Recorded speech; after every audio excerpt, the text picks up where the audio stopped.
Bamako தற்போது ஆயுத குழுவினுடைய சுற்றி வளைப்பில் சிக்கி தவித்துக் கொண்டிருக்கிறது.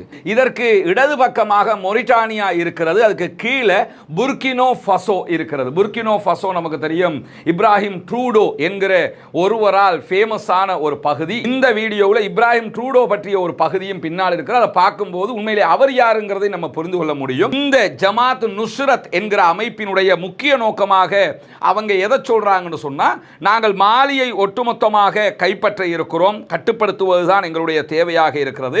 மேற்கு நாடுகளுடைய செல்வாக்கை இங்கிருந்து இல்லாமலாக்கணும், குறிப்பாக பிரான்சினுடைய செல்வாக்குகளை இல்லாமலாக்கி எங்களை நாங்களே ஆளுகிற ஒரு சிஸ்டத்தை கொண்டு வரப்போறோம் என்பதுதான் இவர்கள் சொல்லக்கூடிய மிக முக்கியமான தத்துவமாக இருப்பதை நம்ம பார்க்க முடியும். குறிப்பாக இப்ராஹிம் ட்ரூடோவினுடைய படையைச் சேர்ந்த 200க்கும் மேற்பட்டவர்களை ஒரே தாக்குதலில் அவர்கள் கொன்றிருக்கிறார்கள் என்கிற செய்திகளையும் நம்ம பார்க்க முடிகிறது.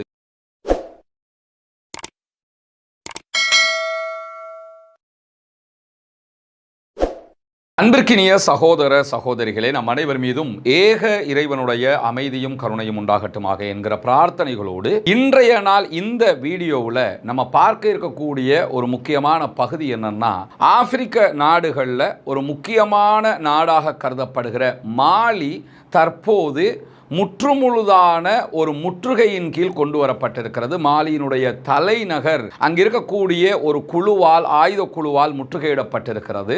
இந்த நிலையில உள்நாட்டு போர் உச்சம் தொடுவதையும் அந்த நாடுகளில் தொடர்ந்து நம்ம பார்க்க முடிகிறது. அது மாலி மாத்திரமல்ல, மாலிக்கு பக்கத்தில் இருக்கக்கூடிய Burkina Faso, Niger, Nigeria, Mauritania, இப்படி பல நாடுகளில் உள்நாட்டு குழப்பங்கள் தொடர்ந்து நடைபெற்று வருகிறது. சூடானில் உச்சமாக நடைபெற்று வருகிறது.